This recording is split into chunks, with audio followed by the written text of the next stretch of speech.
नमस्कार। आज के मुख्य समाचार इस प्रकार हैं। रेल मंत्री पीयूष गोयल बोले, दिल्ली मुंबई के बीच जल्द चलाई जाएगी नई राजधानी ट्रेन। रेल मंत्री पीयूष गोयल ने बृहस्पतिवार को कहा कि रेलवे जल्द ही एक नई राजधानी एक्सप्रेस ट्रेन शुरू करने वाली है, जो दिल्ली मुंबई मार्ग पर कल्याण, नासिक और खंडवा होकर चलेगी। अवैध मिनी फैक्ट्री का भांडाफोड़, 787 टिन सरसों का तेल बरामद। विदेशों की निकली रिफाइंड और सरसों के तेल का कारोबार प्रदेश भर में बड़े स्तर पर है। जगह जगह बड़ी मात्रा में सस्ते बीजों व केमिकल की सहायता से सरसों के तेल या ब्रांडेड रिफाइंड आदि बनाकर अधिकतर गाँव देहात के इलाकों में बेचा जाता है। सोशल मीडिया पर शुरू हुई आम चुनाव की लड़ाई, मोदी के पक्ष में जुटे वॉलंटियर्स। सोशल मीडिया पर सक्रिय वॉलंटियर्स बीजेपी के कार्यकर्ता नहीं हैं, बल्कि विभिन्न क्षेत्रों में काम करने वाले प्रोफेशनल हैं, जो सिर्फ चुनावों के दौरान ये काम करते हैं। 2019 में आम चुनाव में बस अब कुछ महीने बचे हैं। ऐसे में राजनीतिक दलों ने चुनावी समय में उतरने के लिए कमर कसना शुरू कर दिया है। इसी के तहत बीजेपी के वॉलंटियर्स ने नरेंद्र मोदी को एक बार फिर पीएम बनाने के लिए मोर्चा संभाल लिया। सोशल मीडिया पर इन दिनों मोदी वंस मोर ट्रेंड कर रहा है। पीएम मोदी ने भी इस ट्रेंड पर हो रहे ट्वीट को रीट्वीट कर जता दिया है कि ऐसे वॉलंटियर्स की इस बार भी उन्हें कितनी जरूरत है। बुलंदशहर हिंसा में एक नया मोड़ यह आया है। योगेश की फरारी पर बजरंग दल नेता बोले, पाक नहीं गया, भारत में ही था। बुलंदशहर हिंसा के मुख्य आरोपी बजरंग दल के जिला संयोजक योगेश राज को सीजीएम ने 14 दिन की न्यायिक हिरासत जेल में भेज दिया है। एसआईटी की 12 घंटे की पूछताछ के बाद पुलिस बल की मौजूदगी में योगेश राज को जिला न्यायालय में पेश किया गया। राम जन्मभूमि बाबरी मस्जिद मलिकाना विवाद, शुक्रवार सुनवाई करेगा सुप्रीम कोर्ट। राम मंदिर निर्माण के लिए अध्यादेश लाने के सरकार पर बने दबाव के बीच शुक्रवार को सुप्रीम कोर्ट में सुनवाई होने वाली है। आम चुनाव से ठीक पहले यह मसला राजनीतिक रूप से काफी सुर्खियों में है। ऐसे में पूरे देश की नजरें शुक्रवार को सुप्रीम कोर्ट पर रहेंगी। बंद पड़े ट्विटर अकाउंट्स पर आईएसआईएस की नजर, शुरू किया नया खेल।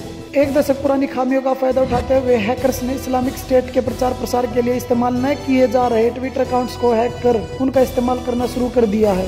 दिनेश शर्मा बोले, कुंभ जाकर अपने दादा की कब्र पर मोमबत्ती जलाए राहुल।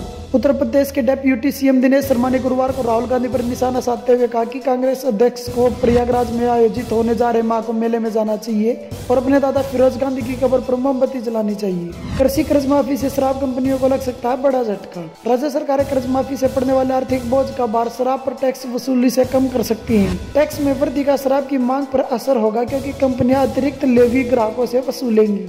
राम मंदिर के नाम पर बीजेपी ने तोड़ा देश के हिंदुओं का विश्वास, तोगड़िया। अंतर्राष्ट्रीय हिंदू परिषद के अध्यक्ष प्रवीण तोगड़िया ने गुरुवार को मोदी सरकार पर राम मंदिर के नाम पर हिंदुओं का विश्वास तोड़ने का आरोप लगाया। जयपुर में मीडिया से बात करते हुए तोगड़िया ने कहा कि अगर संघ 4.5 साल में मोदी सरकार से नई शिक्षा नीति बनवा सकता है, तो राम मंदिर पर कानून का निर्माण क्यों नहीं कराया। दिल्ली में 24 घंटे तक ट्रकों की नो एंट्री हवा हुई और खराब। दिल्ली की हवा में कोई सुधार नहीं हो रहा है और गुरुवार को लगातार दूसरे दिन भी वायु गुणवत्ता गंभीर रही। इसके चलते पर्यावरण प्रदूषण नियंत्रण प्राधिकरण को राष्ट्रीय राजधानी में ट्रकों के प्रवेश पर 24 घंटे का प्रतिबंध लगाना पड़ा। इटली से एक बड़ी खबर आ रही है कि उत्तर कोरिया के राजदूत हुए लापता। इटली में उत्तर कोरिया के एक राजदूत लापता हो गए। यह जानकारी दक्षिण कोरिया की खुफिया एजेंसी के अधिकारियों ने दी है। इसके साथ ही कुछ अपुष्ट रिपोर्टों के जरिए यह बताया गया कि उत्तर कोरियाई राजदूत जो सिंग गिल को किसी पश्चिमी देश ने शरण दे दी है। कहा जाता कि जो सिंग गिल उत्तर कोरिया के एक बेहद उच्च अधिकारी के बेटे या फिर दामाद भी हैं।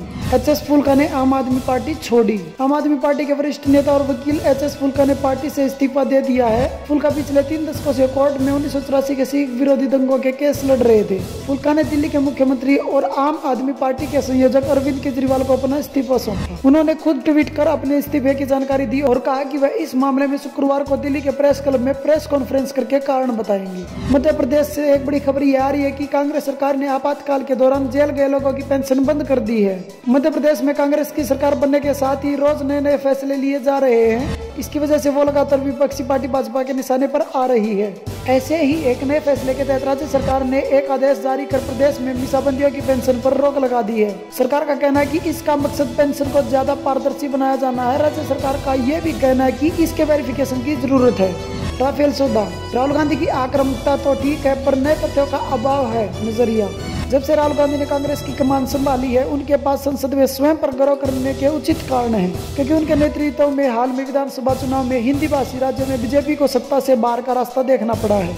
इस जीत से उनके उस आत्मविश्वास में इजाफा हुआ जिससे वो प्रधानमंत्री नरेंद्र मोदी को लोकसभा में सत्ता से हटा सके और कांग्रेस को सत्ता के करीब ला सके। भारतीय सेना होगी AI तकनीक से लैस, रक्षा मंत्रालय ने किया गठन, मिलेंगे ये फायदे। भविष्य में युद्ध का स्वरूप पूरी तरह बदलने वाला है। भारतीय सेना जल्दी आर्टिफिशियल इंटेलिजेंस से लैस होने जा रही है। सेना में आर्टिफिशियल इंटेलिजेंस के इस्तेमाल के लिए रक्षा मंत्रालय तेजी से काम कर रहा है। इस दिशा में तेजी से कदम बढ़ाते हुए रक्षा मंत्रालय ने नेशनल सिक्योरिटी और रक्षा क्षेत्र में AI के इस्तेमाल को लेकर अध्ययन करने के लिए बीते वर्ष एक टास्क फोर्स का गठन किया है। इस टास्क फोर्स ने आर्टिफिशियल इंटेलिजेंस में रिसर्च और इनोवेशन पर अध्ययन का काम शुरू किया है। रक्षा मंत्रालय इसको रक्षा क्षेत्र में शामिल करने और कोर रक्षा रणनीतियों के साथ AI को जोड़ने के लिए भविष्य का रोड मैप भी तैयार कर रहा है। रोहिंग्या घुसपैठियों का दूसरा समूह वापस भेजा गया म्यांमार। भारत में गलत तरीके से प्रवेश करने वाले रोहिंग्याई मुसलमान के 5 सदस्यों वाले एक परिवार को गुरुवार को वापस म्यांमार भेज दिया गया। रोहिंग्या घुसपैठियों के खिलाफ 4 माह के भीतर भारत की यह दूसरी कार्रवाई है। देश की सुरक्षा के लिए इन्हें खतरा मानते हुए भारत ने इनकी पहचान करने और वापस भेजने का फैसला किया है।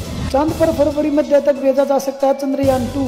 भारतीय अंतरिक्ष अनुसंधान संगठन चंद्रमा पर अपना दूसरा अभियान चंद्रयान 2 अगले महीने भेज सकता है। स्वदेशी अंतरिक्ष एजेंसी ने सबसे जटिल चंद्रयान 2 समेत इस साल 32 अभियानों को लॉन्च करने की तैयारी की है। केरल में उग्र हुआ प्रदर्शन, 1 की मौत, 266 लोग गिरफ्तार। सबरीमाला मंदिर विवाद थमने का नाम नहीं ले रहा है। मंदिर में 2 महिलाओं के प्रवेश के बाद राज्य में अविरोध प्रदर्शन और तेज हो गए हैं। कई हिंदुवादी संगठनों ने आज राज्यव्यापी बंद का आह्वान किया। सबरीमाला कर्मा समिति और भाजपा कार्यकर्ताओं ने विरोध में जगह जगह मार्च निकाला।